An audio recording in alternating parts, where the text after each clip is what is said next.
राजकीय महाविद्यालय जमवारामगढ़ जयपुर, विषय इतिहास, प्रथम वर्ष। मैं सुनीता फुलवारी, सहायक आचार्य। आपको पूर्व कक्षा में बता रही थी इतिहास के साहित्य स्रोत के धार्मिक साहित्य पर हम चर्चा कर चुके। आज हमारा टॉपिक है धर्मेतर साहित्य। धर्मेतर साहित्य के अंतर्गत वह सारा साहित्य आ जाता है जिसका उद्देश्य धार्मिक विषयों का प्रतिपादन करना नहीं होता, अर्थात धर्म दर्शन के अतिरिक्त अनेक ग्रंथों की रचना हुई जिससे तत्कालीन सामाजिक, राजनीतिक, आर्थिक जीवन से संबंधित जानकारी मिलती है। इस धर्मेतर साहित्य को हम 3 भागों में बांट सकते हैं: लौकिक एवं अर्ध ऐतिहासिक, ऐतिहासिक साहित्य और क्षेत्रीय भाषाओं में रचित साहित्य।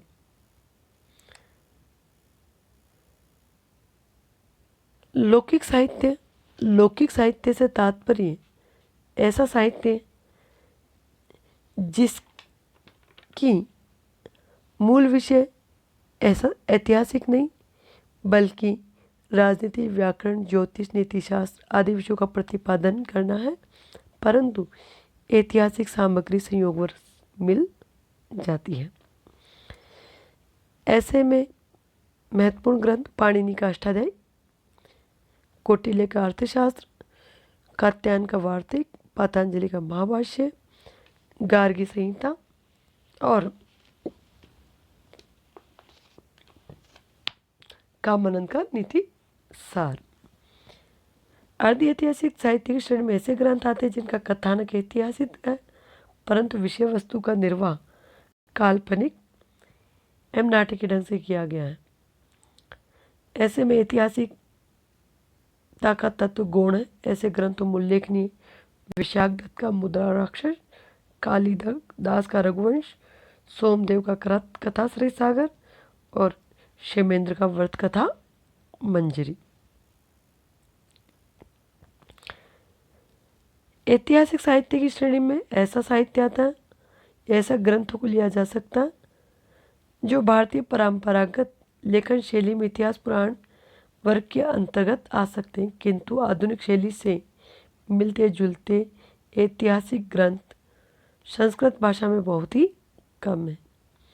इनमें सर्वप्रमुख कल्याण की राजतरंगिणी है, जिसमें प्राचीन काल से लेकर 12वीं शताब्दी तक के कश्मीर का इतिहास विशुद्ध रूप से लिखा गया है। क्षेत्रीय भाषाओं में लिखे गए ग्रंथों में हमें इतिहास से संबंधित जानकारी प्राप्त होती। ऐसे ग्रंथों में सबसे महत्वपूर्ण तमिल भाषा के संगम साहित्य महत्वपूर्ण है। इसके अतिरिक्त कन्नड़, राजस्थानी आदि भाषाओं में भी क्षेत्रीय भाषाओं के ग्रंथ प्राप्त हुए जिनसे ऐतिहासिक जानकारी प्राप्त होती है। अब हम एक एक साहित्यिक कृति पर चर्चा करते हैं। पाणिनि की अष्टाध्यायी, यह लौकिक साहित्य के अंतर्गत है। व्याकरण के इस महान ग्रंथ की रचना 6वीं शताब्दी या 5वीं शताब्दी ईसा पूर्व में हुई थी। इसे मौर्य काल के पूर्व के सामाजिक, राजनीतिक एवं धार्मिक जीवन के बारे में जानकारी प्राप्त होती है। कौटिल्य का अर्थशास्त्र, इसकी रचना कौटिल्य, विष्णुगुप्त अथवा चाणक्य के द्वारा की गई। यह मौर्य सम्राट चंद्रगुप्त मौर्य के गुरु के द्वारा लिखित है। इसमें मौर्यकालीन प्रशासन, सभ्यता, संस्कृति के विविध पक्षों की जानकारी प्राप्त होती है। चाणक्य ने इस ग्रंथ की रचना चंद्रगुप्त मौर्य के लिए शासन विधि के रूप में की थी, इसलिए नीति शास्त्र का यह अनुपम ग्रंथ है। कात्यायन का वार्तिक, इस ग्रंथ की रचना 3वीं शताब्दी ईसा पूर्व में कात्यायन के द्वारा की गई थी। इसे पराक मौर्य एवं मौर्य युगीन इतिहास की जानकारी प्राप्त होती है। पतंजलि के महाभाष्य अष्टाध्यायी पर लिखा हुआ यह भाष्य है। इसमें शुंग काल के इतिहास पर प्रकाश पड़ता है। इसके अंदर महत्वपूर्ण जानकारी प्राप्त होती है कि यवनों ने अयोध्या पर आक्रमण किया। यवनों ने मध्यका नगरी जिसे वर्तमान चित्तौड़ पर आक्रमण किया। महाभारत से पता चलता है कि पुष्यमित्र शुंग ने अश्वमेध यज्ञ किए।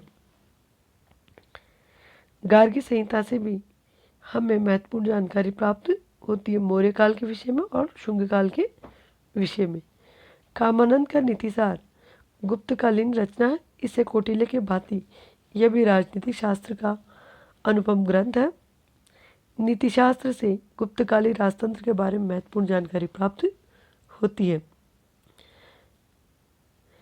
कामानंद के नीतिसार के विचार कौटिल्य से इतने अधिक प्रभावित हैं कि नीतिशास्त्र को अर्थशास्त्र का सारांश रूप माना जाता है। अर्ध ऐतिहासिक में विशाख दत्त का मुद्रा राक्षस नामक नाटक में चंद्रगुप्त मौर्य के द्वारा नंदों के विनाश का वर्णन किया गया। इसमें चाणक्य के द्वारा नंद राजा के मंत्री मुद्रा राक्षस को अपनी ओर मिलाने के लिए किए गए कूटनीतिक षड्यंत्रों प्रति षड्यंत्रों का सुंदर विवेचन हुआ है। कालिदास के रघुवंश की रचना संभवतः 34वीं शताब्दी ईस्वी में हुई। इसमें समुद्रगुप्त की विजयों की जानकारी प्राप्त होती है। कालिदास के नाटक मालविका अग्निमित्र से पुष्यमित्र शुंग एवं उसके पुत्र पुष्यमित्र के पुत्र अग्निमित्र शुंग यवन संघर्ष शुंग विदर्भ संबंधों के साथ साथ तत्कालीन सामाजिक सांस्कृतिक जीवन की भी जानकारी प्राप्त होती है।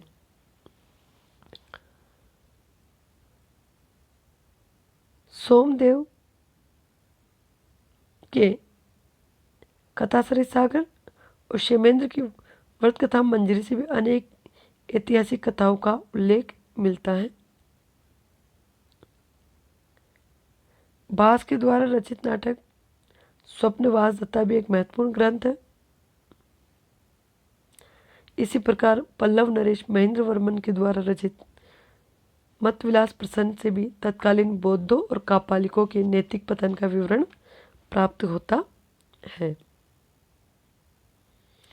ऐतिहासिक साहित्य में कल्याण की राजतरंगिणी प्रमुख है। इसमें हमें कश्मीर के राजाओं के साथ साथ जिन अन्य राजाओं से युद्ध हुए अन्य प्रकार से कश्मीर के संपर्क में आए थे उनका वृतांत भी प्रसंगवश राजतरंगिणी से मिलता है।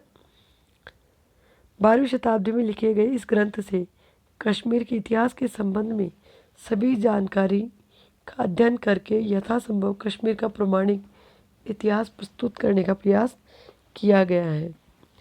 बाणभट्ट के हर्षचरित दूसरा महत्वपूर्ण ग्रंथ है। बाणभट्ट सम्राट हर्ष का समकालीन था। उसे वर्धन वंश का इतिहास सम्राट हर्षवर्धन के जीवन चरित्र प्रस्तुत किया है, जो न केवल हर्ष का चरित्र चित्रण करता है अपितु भारत के तत्कालीन राजनीतिक सामाजिक आर्थिक जीवन पर भी प्रकाश डालता है। बाणभट्ट की दूसरी कृति कादम्बिनी है जिससे तत्कालीन सामाजिक सांस्कृतिक जीवन की जानकारी प्राप्त होती है। ऐतिहासिक ग्रंथों में वाकपति द्वारा रचित गौड़वव जिसमें कन्नौज के सम्राट यशोवर्मन की दिग्विजयों का वर्णन है। पद्मगुप्त परिमल का नवशशांक चरित जिसमें परमार वंश का इतिहास दिया गया है। बिल्हण का माँ विक्रम देवांग चरित जिसमें कल्याणी के परवर्ती चालुक्य नरेश विक्रमादित्य की उपलब्धियों के साथ साथ कल्याणी के चालुक्य वंश का इतिहास मिलता है। जैनक का पृथ्वीराज विजय एवं मेरुतुंग का प्रबंध चिंतामणि भी अन्य महत्वपूर्ण कृतियाँ हैं। यद्यपि सभी कृतियाँ काव्यात्मक है परंतु इनसे ऐतिहासिक सामग्री की कोई कमी नहीं। इतिहास के पुनर्निर्माण में ये स्रोतों के रूप में महत्वपूर्ण है। क्षेत्रीय भाषाओं के ग्रंथों में या साहित्यिक रचनाओं में तमिल साहित्य का महत्वपूर्ण स्थान है। तमिल साहित्य में संगम साहित्य महत्वपूर्ण है। इस विस्तृत साहित्य की रचना लगभग 3 शताब्दियों में हुई, जिससे द्रविड़ संस्कृति पर आर्य संस्कृति के प्रभाव एवं दोनों के समन्वय से विकसित हुई मिश्रित संस्कृति की जानकारी प्राप्त होती है। इससे चेर, चोल, पांड्य, केरल, द्रविड़ राजवंशों के बारे में जानकारी मिलती है। तमिल साहित्य के 2 प्राचीन महाकाव्य शिल्पकादिरम और मणिमेखले भी ऐतिहासिक दृष्टि से बड़े उपयोगी हैं। यद्यपि दोनों काव्यात्मक संगम साहित्य अंग नहीं, फिर भी इनका समय लगभग वही है जो संगम साहित्य का है। तमिल साहित्य में ऐसे 2 महत्वपूर्ण ग्रंथ जो भारत के राजाओं के जीवन चरित्र के रूप में लिखे गए,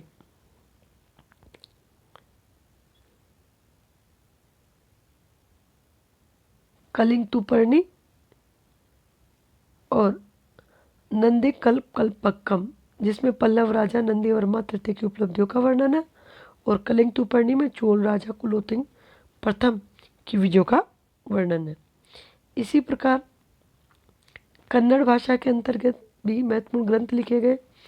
राष्ट्रकूट राजा नृपतुंग द्वारा लिखित कविराज मार्ग, पंप द्वारा लिखित विक्रमानुजन विजय, जिसे पंप भारत के नाम से भी जाना जाता है, रन्न के द्वारा लिखित सासम भीम विजयम, जो गदा युद्ध के नाम से लोकप्रिय है। राजस्थानी भाषा में लिखे गए ग्रंथों में रासो काव्य ग्रंथ मिलते हैं। इनमें सबसे प्रसिद्ध चंद्रबृदाई द्वारा लिखित पृथ्वीराज राजसो, जिसमें चौहान राजा पृथ्वीराज तृतीय, जिनका समय 1177 से 1192 में ईस्वी का है, का जीवन वृत्त एवं उनके काल की महत्वपूर्ण घटनाओं के साथ साथ तराइन के युद्ध का विस्तृत विवरण भी प्राप्त होता है। राजस्थानी भाषा में प्राप्त 12वीं शताब्दी के अन्य रासो ग्रंथ में नरपति नालय द्वारा रचित बिसलदेव रासो, जगनिक के द्वारा रचित परमल रासो और किसी अज्ञात लेखक के द्वारा रचित कुमार रासो से भी ऐतिहासिक जानकारी प्राप्त होती है। इस प्रकार हमने आज की क्लास में धर्मेत्तर साहित्य पर चर्चा की। आगे की वीडियो में हम विदेशी यात्रियों के विवरण एवं उनके यात्रा वृत्तांत पर चर्चा करेंगे कि किस प्रकार वो इतिहास के पुनर्निर्माण में महत्वपूर्ण है। धन्यवाद।